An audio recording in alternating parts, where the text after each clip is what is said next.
Welcome to our State of Education, a monthly conversation here on 760 WJR, where we explore the future of Michigan's K-12 schools. I'm Lloyd Jackson, and I'm joined by my co-host, Angelique Power, President and CEO of the Skillman Foundation. Angelique, what's on tap for today? Thanks, Lloyd. Today we're talking about something we hear about a lot, which is funding public schools. We hear schools don't have enough money. We hear schools have too much money. What are we paying for and more? Well, school funding in Michigan is an interesting story, and it's a critical one because we are standing on the precipice of very real change in Michigan. Today, we're talking with three experts who'll break down the way things work, what should change, and all the possibilities for our state of education. Can't wait to get into the show because when we talk about education, we're really talking about the future of our state, its economy, equity, and the well-being of every child. So whether you're in Detroit or the UP, a parent or a policymaker, this conversation is for you. This is Our State of Education on 760 WJR. Welcome back to Our State of Education here on 760 WJR, brought to you by the Skillman Foundation, which invests over $20 million each year to strengthen education for students in Detroit and across Michigan. Now, to guide us into today's conversation, here's your host, Skillman President and CEO, Angelique Power. Thank you, Lloyd. So today, we're talking about school funding, and to understand it, it's really important that we look back. For much of Michigan's history, public schools were funded primarily through local property taxes. That meant that where a child lived played a significant role in how much funding their school received. Communities with higher property values could raise more local revenue, while others could not. By the early 1990s, those disparities were visible in districts across the state.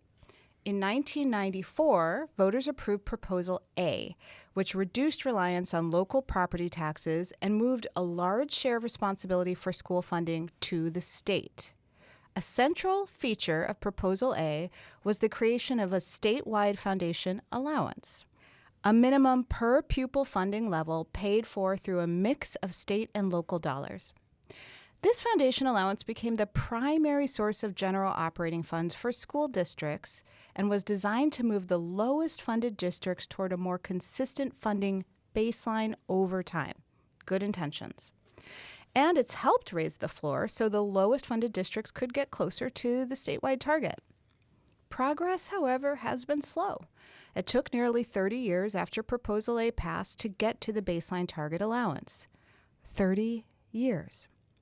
Second, while the lowest funded district was catching up to that baseline, overall growth in education funding across the state slowed.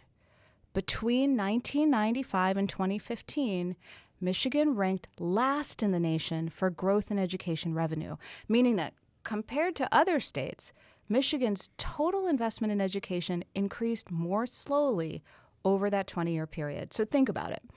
Nearly 2 generations of students moved through Michigan's K-12 system during a period of very limited funding growth. And as a result, even as funding became more equal across districts, Michigan as a whole was falling behind nationally in how much education funding was growing over time. The other thing to consider about the per pupil allowance is that it treats students as if they cost the same to educate, regardless of need. Compared to leading education states and to what research recommends, Michigan has actually invested less in additional funding for students who need more support. In 2023, the state adopted the Opportunity Index, a new funding model that directs additional dollars to districts based on concentrations of students from low-income households. And this marked the first time Michigan systemically built concentration of student poverty into its core funding structure, rather than relying primarily on the flat per pupil amounts. Now, even with that change, analysis consistently shows that investment for students with greater needs remains below what research recommends and below levels seen in many other states. So there's so much that I'm leaving out, but this is a good place to welcome in our guests and to fill in some of those gaps. Joining us today, we have State Senator Sarah Anthony, we have Venessa Keesler from Launch Michigan, and Craig Thiel, Research Director of Citizens Research Council. So Craig, I'm going to tap you into the conversation first. You heard me in 3 minutes and 40 seconds, give an update on the history of school funding. What did I leave out, or what would you underscore? Thank you for having us on the podcast today, and it's my pleasure as a research director at CRC to add my voice to this conversation. You covered the basics very well.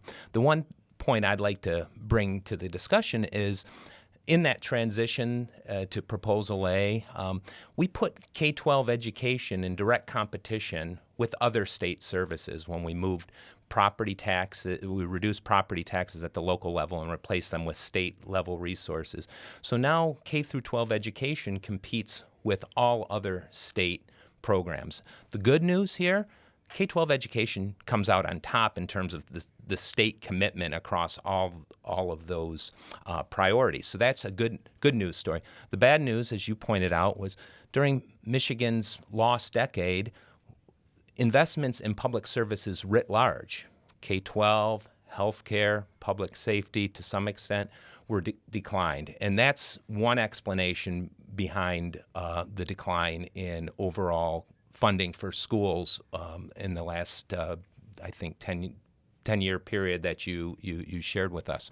The other point I'd like to bring up to this conversation is, yes, it's funded at the state level, but the decisions about how to program state dollars happens at the local level. And so local school boards still play a very important role in setting priorities for their district, for individual schools, and for groups of students. So your listeners kind of have to keep two things in mind. One, most of the funding comes from the state.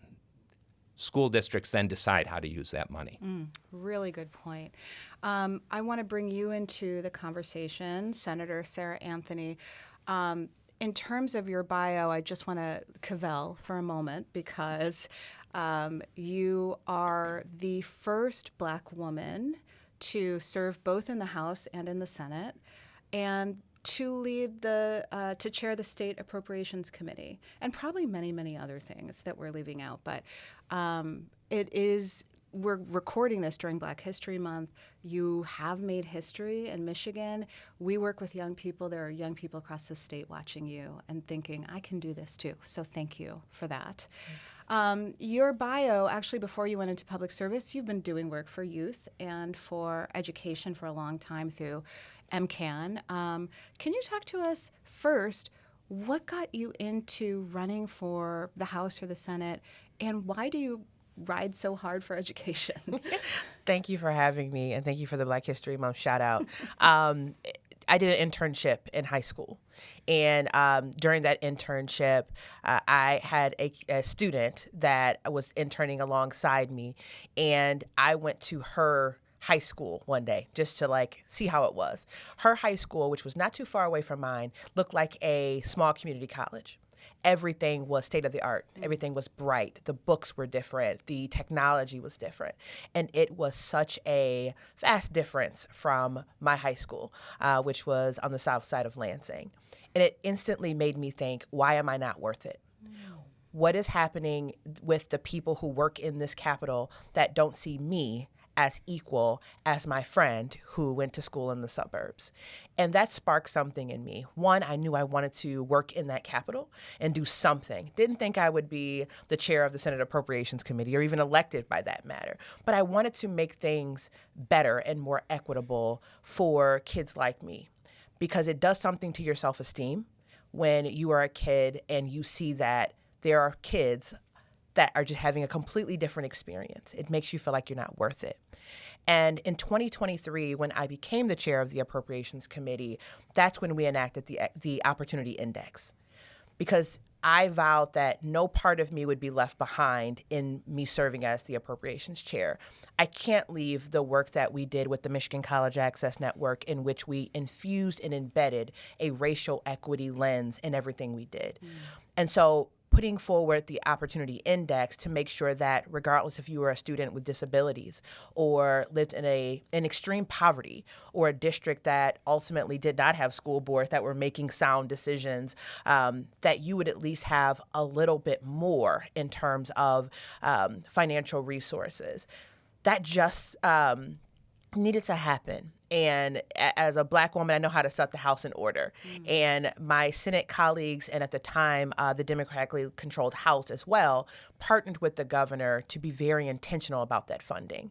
I think the work that we now need to focus on is maintaining that opportunity index. Too often, when we look at how education is funded, we have knee-jerk reactions. We start something in 2023, and all of a sudden, 2 or 3 years later, we're thinking about, unearthing it. At the end of the day, we have to give an opportunity for interventions and for funding mechanisms to actually work. So that's the work I think that we need to do moving forward. Thank you, Lloyd. Well, that's where we're going to leave it for this segment of Our State of Education, powered by the Skillman Foundation, investing in brighter futures for Detroit's youth and students across Michigan.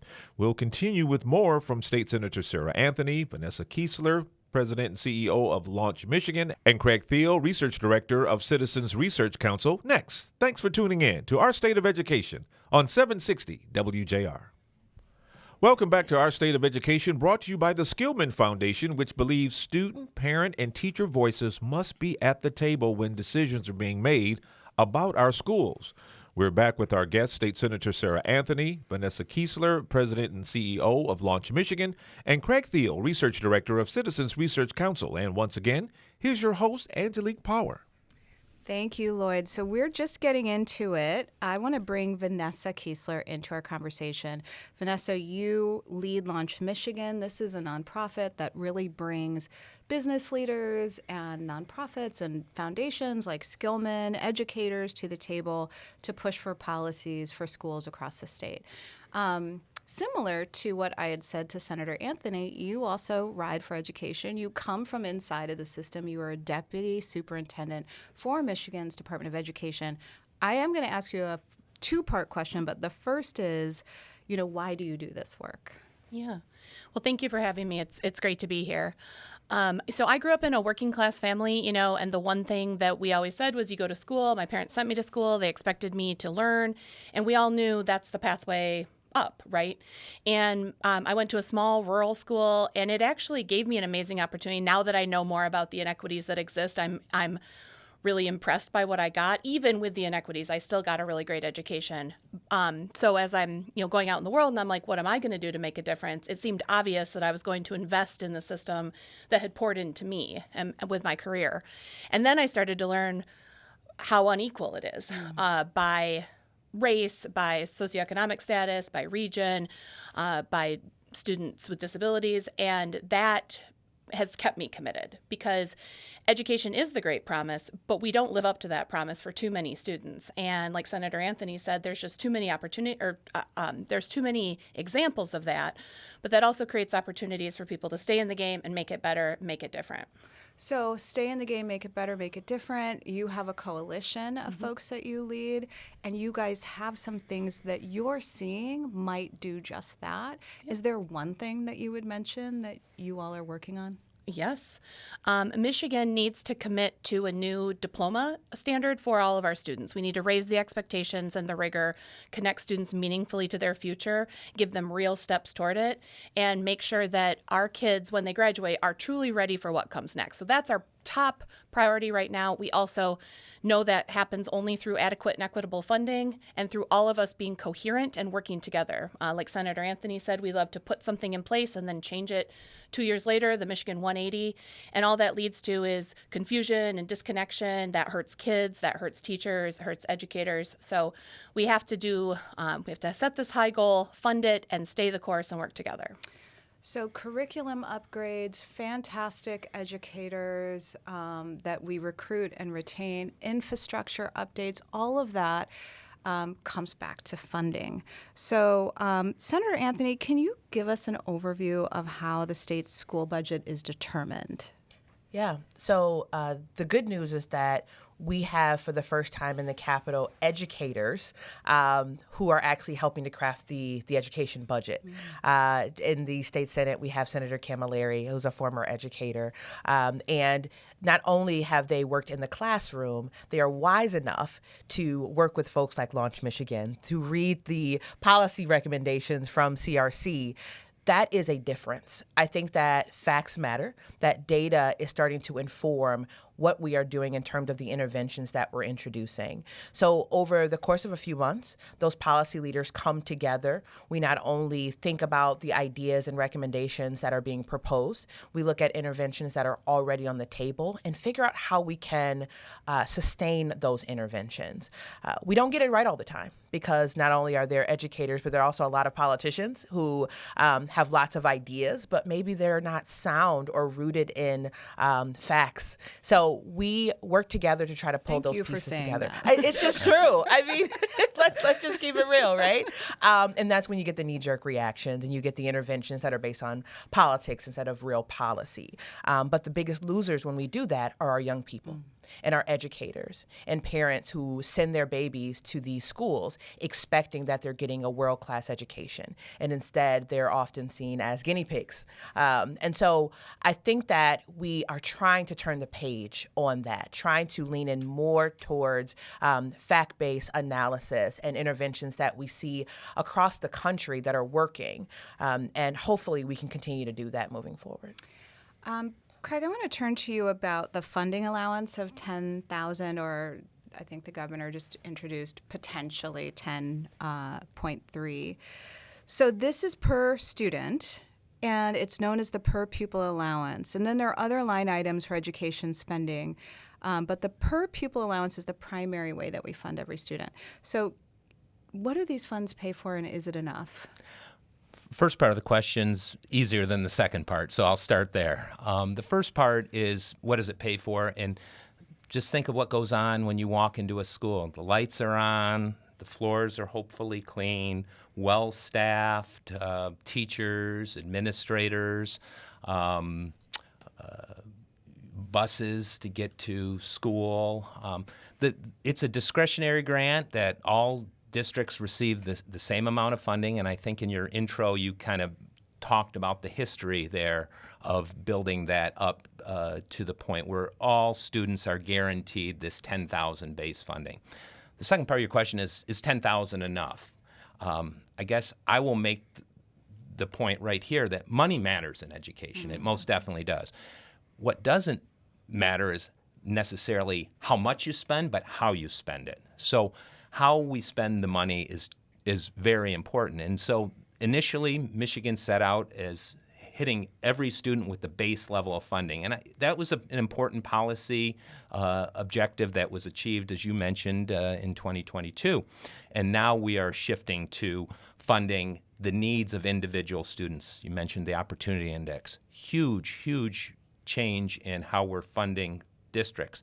Just take this for a moment and consider this. In 2022, before we changed to the Opportunity Index, for each student deemed at risk in a district, they were getting about $800 per student. Now we're getting closer to $2,000 per student for that same student. So clearly, because of the Opportunity Index and because of the work in the legislature to acknowledge we've raised the floor and we've got everyone at a base. Now let's pivot and look at what individual students' needs, what the equity needs are across the 800 and some districts, and start to fund those. So, the answer to your question is pays for anything in the school district, and yes, money matters. Research suggests that we're close to what we should be spending on at a per pupil level, but not at the maximum that a lot of people would like to fund schools at. Venessa, is it enough? I'm going to be a little more even direct than Craig and say, no, it's not. And here's how we know it's not. A lot of this has already been said, but just to kind of put a finer point on it. There have been studies about what is adequate. We're not to adequate yet. So there's still a baseline floor that goes into that foundation allowance. So we have to keep working on. And then there's equitable. And there was just some recent work coming out of Michigan State, out of EPIC, that said, we're kind of middle of the road on spending in education funding, but we've decrease the proportion that's available to districts to do what they need to do, and more of it is in special pots, or more of it goes to mandatory payments like benefits or retirement contributions. So I think sometimes there's a fallacy people get into, well, we put in $4 billion, we're done. I'm like, that is a false equivalence. That's not that doesn't mean $4 billion went, to Craig's point, to the places it needed to go, to the students. It did to some degree. And again, so much hard work has been done in Lansing to raise our education funding. So none of this is criticism of the work we've done. We're just not done with the journey. And we have to keep asking hard questions about the best way to structure that weighted funding so that it gets to the kids who need it most and the schools that need it most, but doesn't create kind of pet projects or sidebars that make it harder for schools to use the money for instruction. That's the other thing that we're seeing in the research is far less money is used on instructional purposes than on other things. So we have to shift both the dollar amount and the application or the rules behind how it is so that districts can use it for students, for teaching, for learning, for instructional purposes, and for those ancillary services that you have to have a bus to get to school so you can learn. Right. But there's work on both sides. Thank you, Venessa. Well, that brings us to the end of this segment, but there's much more ahead with our guests, so don't go anywhere. It's our State of Education, brought to you by the Skillman Foundation on 760 WJR. Welcome back to Our State of Education, proudly supported by the Skillman Foundation, partnering with people to transform education and nurture the brilliance of Power of Detroit youth. We're continuing our important conversation with our guests. Angelique, please reintroduce our guest and take us back in. We are talking about school funding today in Michigan. I'm joined by Senator Sarah Anthony, Venessa Keesler of Launch Michigan, and Craig Thiel of Citizens Research Council.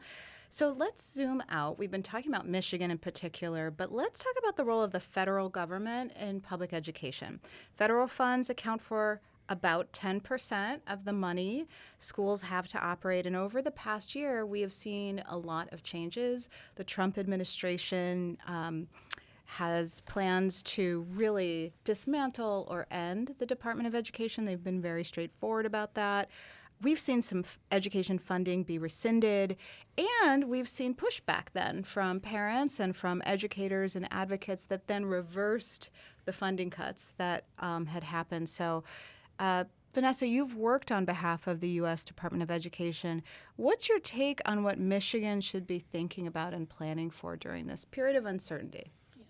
Period of uncertainty is, I think, completely right, the best way to explain it, and what makes it, I think, hardest for Michigan to be prepared. Because, as you said, federal funding is only a chunk of money, but who it serves and what it serves is what's critical. So it's primarily for students with disabilities, low-income students, English learners, and then a couple other special populations that need additional resources. So this conversation about how equitable our state funding is escalated by loss of federal funding. I think so launch is always kind of pragmatic, first steps first. In the budget that we're working on now in Michigan, the thing we need to be most focused on is the federal government took away funding for Title III, which is the supports for English learners. And when that funding went away, it also, a lot of the requirements and protections for English learners were gone too. And we don't have those same ones anywhere in our state statute.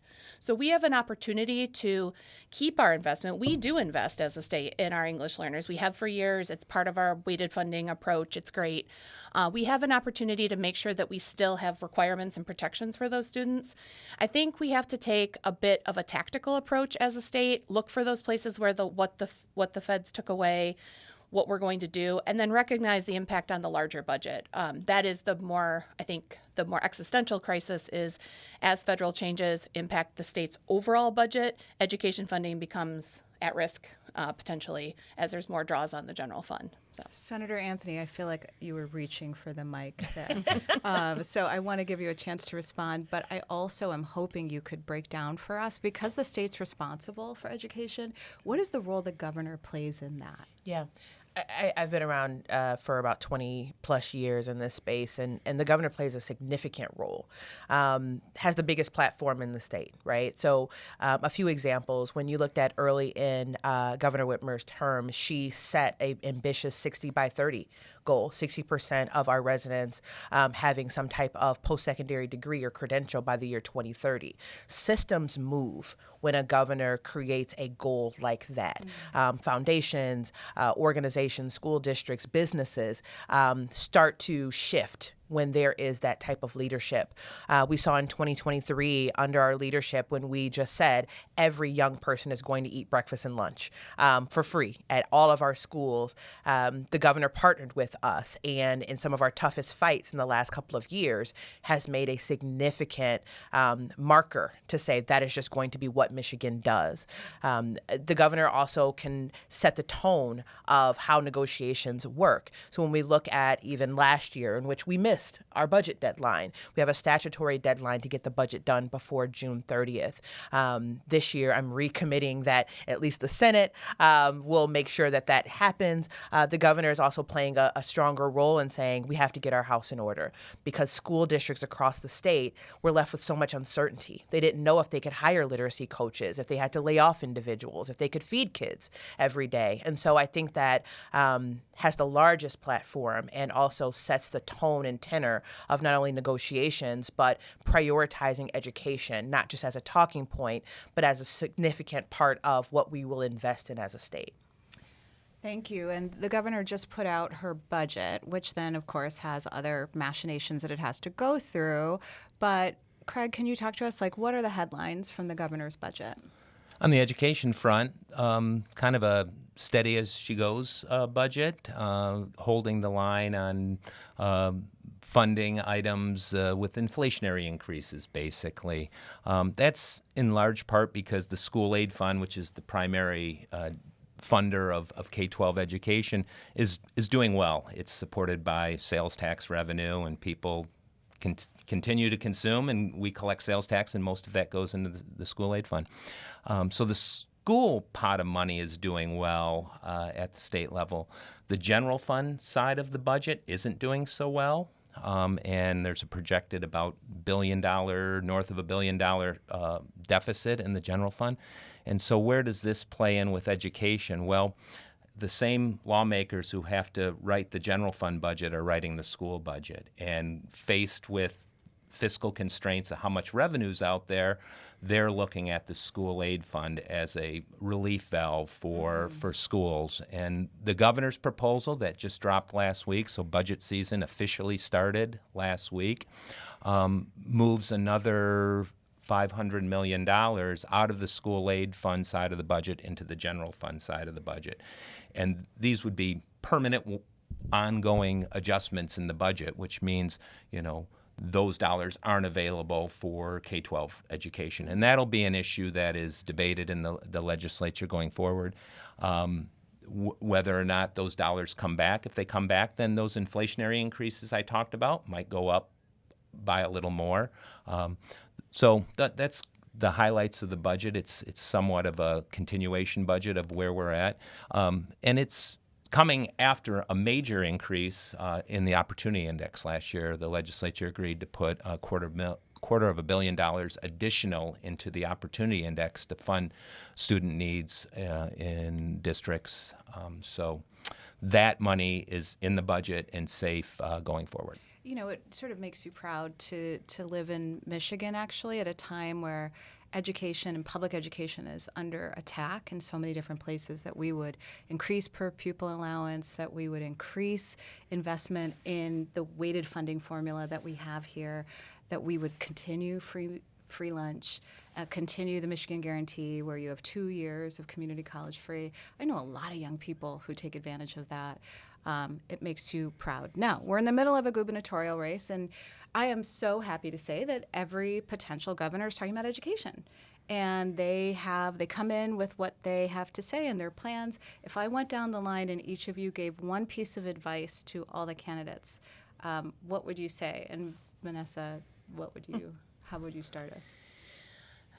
Education matters, and building education policy that will advance this state.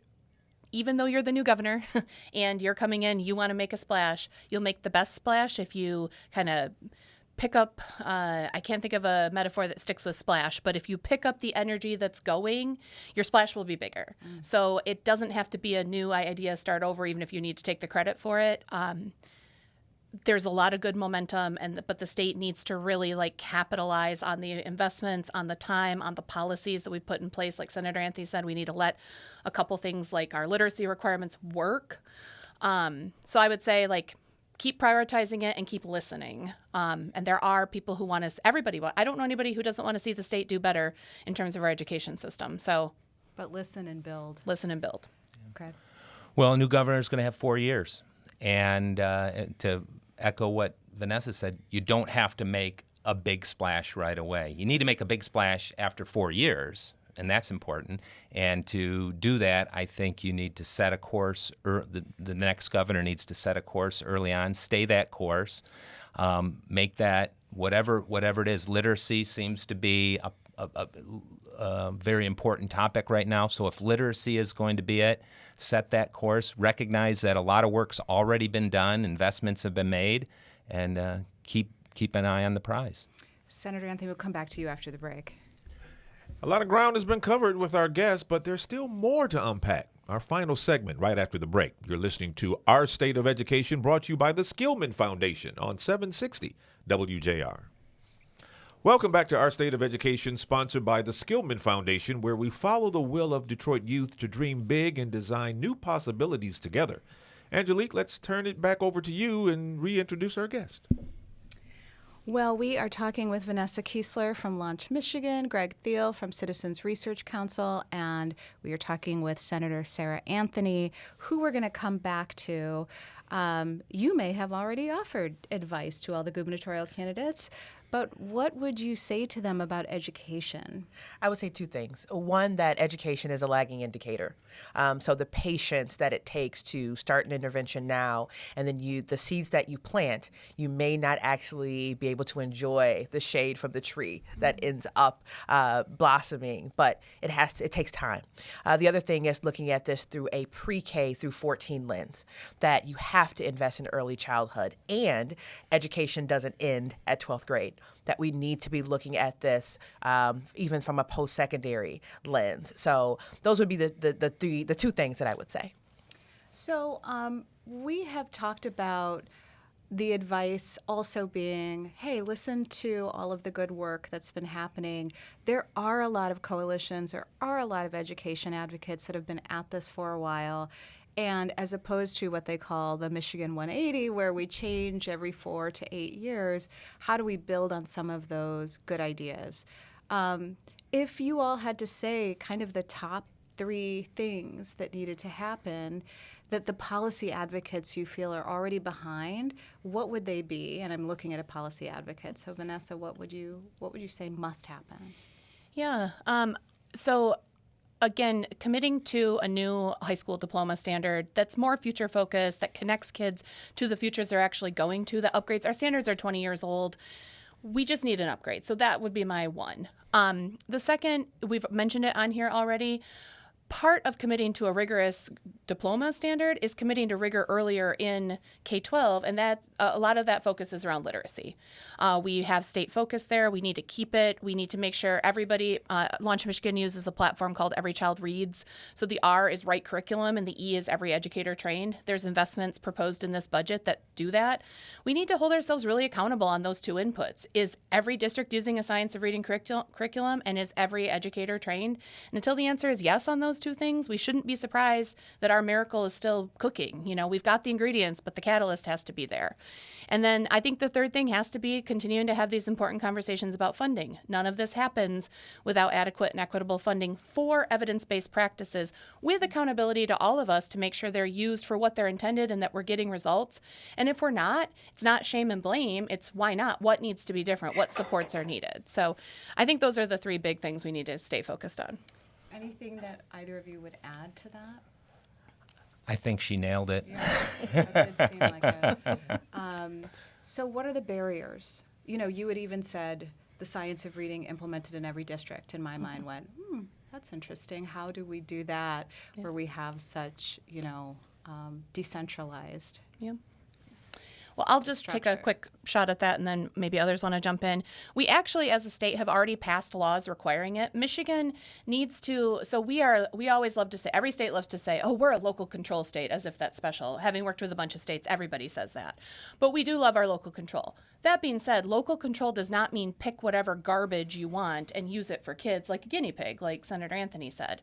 So what's great about our literacy laws now, 10 years later, Mississippi did this a long time ago. We finally did it. We said, we're not going to pick just one, but they have to meet these quality standards. We need to do more of that, giving some flexibility for local implementation, but saying, hey, the evidence is that these things are good. So you have to use one of these good things. And understanding that local districts don't always have the capacity. Not everybody has a Craig on staff to go do the research or a literacy expert to understand phenomes, or I don't even know if that's a thing. I'm not a literacy expert.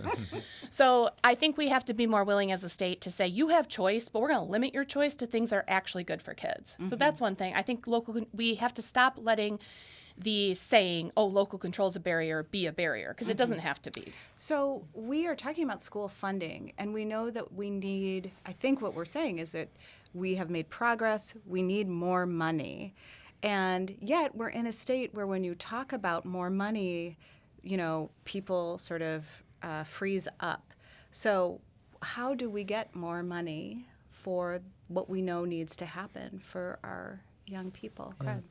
Well, one angle of this isn't necessarily expanding the pie, although that is one option, but another one avenue is to kind of loosen the strings, if you will, on some of the funding streams that are going to districts. And this budget that's proposed by the governor kind of does that. It takes funding that had a number of strings attached to it, and because those strings just didn't serve all districts, over time there were little carve-outs to those strings. And now we have strings with carve-outs, and it just kind of became a mess. This budget will take away those strings, give districts the money to use as they see as important to serving their students. And then from the state's perspective, importantly, and this is something I think Venessa would agree with, there needs to be fidelity to the use of those dollars and accountability. So we need, as the state, to maybe reduce the amount of state direction with the use of the dollars, give districts the resources to meet their students' needs, but then hold them accountable. And that's something that's happening, maybe not increasing the pie, but allowing more discretion in the use of the slices of the pie. Senator Anthony, when you talk to people who say, but I don't have a child in public schools, why should my tax dollars go toward this, or why should I care how students in public schools are doing? What do you say? Yeah. It's quite simple. If you care about the future of the state, you should care about public education. I don't have children of my own. That doesn't matter. I want the future workforce to be well trained. I want the quality of life for not only my parents and grandparents, but I want this state to be the best. And in order for us to be the best, we have to invest in our most precious resource, which is our young people. And oftentimes, youth voice is not embedded in these conversations. When we prioritize things in the budget, like free breakfast and lunch, like mental health and safety money, like proposing more funding for educators. A lot of that came directly from kids. Young people want their teachers to be well trained. They want to see folks who have advanced degrees make a living wage and then some. They wanted to destigmatize the fact that if they did not have enough money to go into the right lunch line, that they would still be able to eat. These are things that are not hard, but if we actually listen to young people and their parents, and then not do it in a performative way, but actually bring those ideas into the negotiations room, which we've tried to do over the past few years, you actually get good product. And I am proud that we've been able to do that, and I think more of youth voice needs to be embedded in these conversations. Thank you. That is really the full premise of the Skillman Foundation. That is how we, believe that young people and educators and neighbors, they all need to be involved in not just education, but in driving education policy forward, because, that will improve it. on the front end. So how would you encourage, whether it's a young person or whether it's a parent or a neighbor who doesn't have a child in the schools but lives there, how would you encourage them to get involved in the policy side of this? Yeah. As was mentioned earlier, local school boards are really the first line of defense, right? Like, these folks are empowered. They're locally elected, and they are empowered to make decisions about how those dollars are utilized. That's the first thing. Secondly, is there's no wrong way to engage a state policymaker, right? If folks send me things on social media, they come to my office, they come to coffee hours, and they have lots of ideas. Not everything's brilliant, but to be able to listen and then try to educate folks. I think if more people actually understood how education was funded, and that it does go to the clean floors and making sure that the teachers are well paid, those things, I think knowledge is power. And so I think folks actually knowing more, then they will become more investors, proud investors in public education.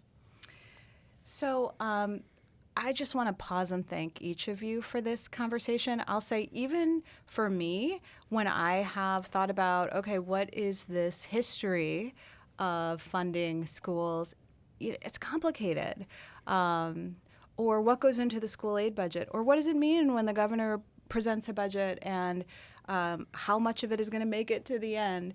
So I really want to thank you each for coming to the table and just breaking it down for us in a way that we can understand. Lloyd, I think we're going to have to leave it there, but one of the things that I just want to lift is that you'll hear a lot of things about funding, and the thing to remember is that Michigan has had some innovations in how we fund. We've also not funded those innovations as much as we could, and it's a moment where we can rise to the occasion in new ways, and everyone should be involved. Lloyd, I'm going to turn it back to you.